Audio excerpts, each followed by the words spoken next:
Bonsoir et bienvenue à cette nouvelle édition de Direct. Aujourd'hui, nous allons passer en revue plusieurs aspects importants concernant le développement local en Égypte, à commencer par l'avenir vert. Aujourd'hui, la couleur verte est inculquée ou est intégrée dans tous les domaines, que ce soit l'énergie nouvelle et renouvelable, que ce soit l'économie, tout ce qui a trait, que ce soit l'hydrogène aussi.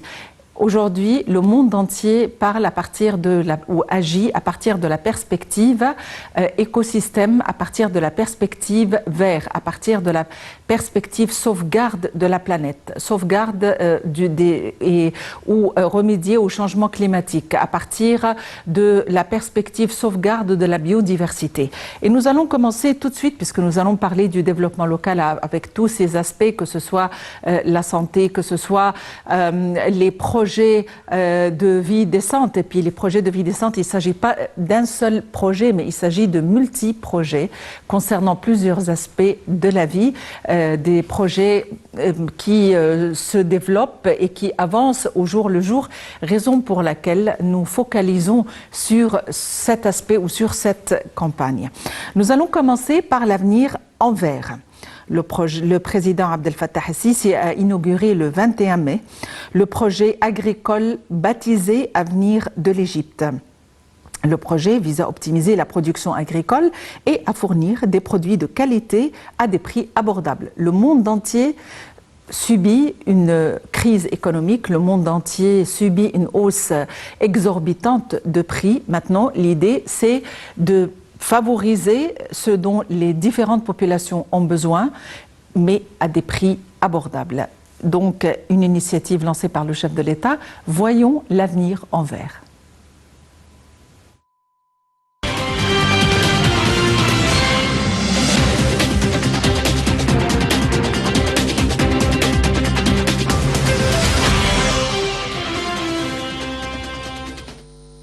Avenir de l'Égypte, c'est le nom du projet inauguré le 21 mai par le président Abdel Fattah el-Sisi, avec l'objectif d'améliorer la production agricole et d'assurer la sécurité alimentaire à tous les Égyptiens.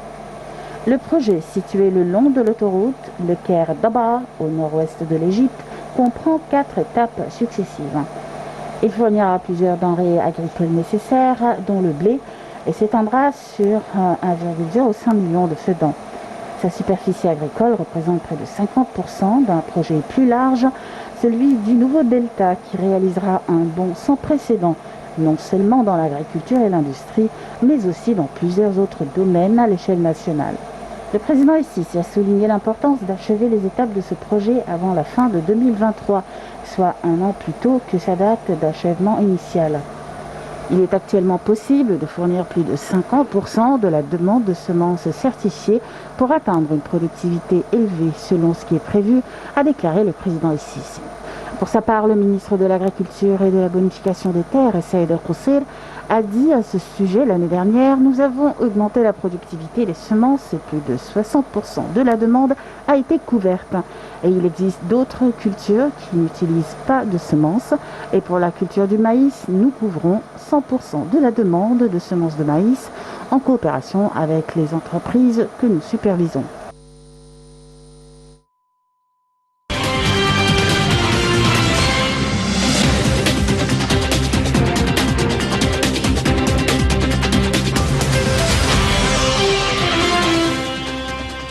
Et pour passer en revue ce projet Avenir de l'Égypte, ce projet concernant le développement agricole en Égypte et l'avenir de l'Égypte en vert, nous avons le plaisir d'avoir en ligne Dr Raouf Ghafar, qui est ingénieur d'eau souterraine et expert en économie. Dr Raouf Ghafar, bonsoir et bienvenue avec nous. Bonsoir, merci. Docteur Raouf Ghafar, l'avenir en vert. Le chef de l'État a inauguré récemment un projet agricole baptisé Avenir de l'Égypte, de manière à favoriser les produits agricoles à des prix abordables. Quel est le nouveau dans cette initiative? Qu'est-ce qu'elle nous rapporte, cette nouvelle initiative? Vous avez parlé de produits à des prix abordables. Moi, je vais ajouter ici que c'est pour un but un peu plus stratégique, c'est d'arriver à l'autosatisfaisance pour les produits stratégique, c'est-à-dire la nourriture. Et ça, c'est très, très important de mentionner, en premier lieu. En second lieu, vous avez parlé encore de la direction vers l'économie verte. Et c'est ça, ce sont les directives du président dernièrement, et le monde d'ailleurs se dirige vers l'énergie propre partout au monde. Surtout que nous avons la fameuse conférence COP27 près de la fin de cette année. Donc on doit être l'exemple pour tout le monde à propos de cette direction. Et non seulement que c'est un projet très ambitieux, réclamation de plus de 1 million d'hectares, mais en plus, on va utiliser l'énergie propre, on va utiliser des systèmes très modernes sur le plan irrigation, et en plus, on va produire selon les méthodes de cultivation les plus modernisées pour économiser sur le plan eau, sur le plan utilisation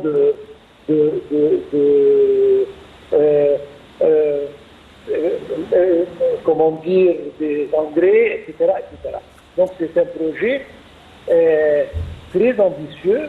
En plus, ça vient dans le même contexte de l'initiative Vie décente, parce que un projet de cette magnitude, il donne la possibilité de créer des emplois pour des milliers de personnes, ce qui aide à la baisse du chômage d'un côté, et à créer des nouvelles communautés, non seulement agricoles et agraires, mais en plus peut-être des formations de nouveaux villages, nouvelles villes modernes, et en plus certainement des industries basées sur les produits agricoles. Donc c'est un projet intégral qui représente un modèle très clair du développement durable pour tout le peuple égyptien. L'idée, c'est d'optimiser la production. Quels sont les moyens selon lesquels on peut optimiser la production, surtout quand on parle de pénurie en eau qu'on appréhende suite à nos problèmes avec le barrage de la Renaissance, etc. Est-ce que l'eau souterraine pourrait nous donner un coup de main là-dedans? L'eau, d'ailleurs, c'est une chose inutile à dire, c'est la chose la plus essentielle. Mais en principe, moi, je ne veux pas utiliser le mot pénurie, je préfère utiliser le mot manque, parce que certainement le barrage de Renaissance va avoir des effets négatifs un tout petit peu, mais l'essentiel c'est d'utiliser les nouvelles technologies et les nouveaux systèmes d'irrigation afin d'économiser la plupart de l'eau qui était gaspillée par l'utilisation de l'irrigation par inondation. Donc, en premier lieu, bien que certainement le barrage de Renaissance va avoir un effet, mais par l'adoption et l'utilisation des méthodes modernes d'irrigation, on va franchir cette barrière et on va vraiment faire face à ce genre de défis et économiser une grande partie de l'eau, ce qui nous permettra de cultiver et de planter encore plus de superficie.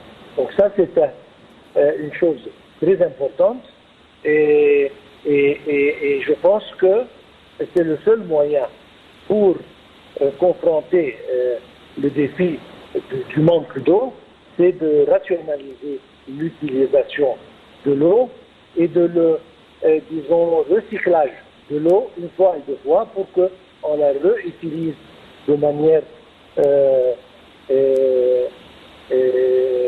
utile dans l'irrigation en général.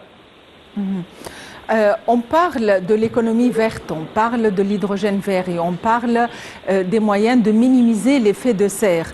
Est-ce que les récoltes qui ne sont pas cultivables en Égypte, que ce soit à cause du climat ou autre, ou qui nécessitent un différent climat, et auxquelles on accorde des serres, ou les récoltes qu'on aimerait cultiver en hiver, par exemple, et qui ne sont cultivables qu'en été, est-ce qu'il y a eu du nouveau là-dedans, de manière à prendre en considération aussi les changements climatiques et l'environnement?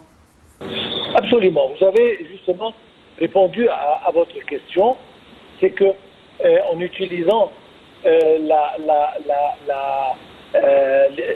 disons l'agriculture protégée ou les serres, justement, on peut changer la conception, parce que jadis, il y avait des produits d'hiver et hivernal, il y avait des produits de l'été, etc., agricoles je parle. Maintenant, avec l'utilisation des terres, on peut créer le climat approprié à n'importe quel genre de culture, d'une manière à ce qu'on peut produire hors saison. Et ça, c'est excessivement important. D'ailleurs, tout le monde se dirige vers cette direction.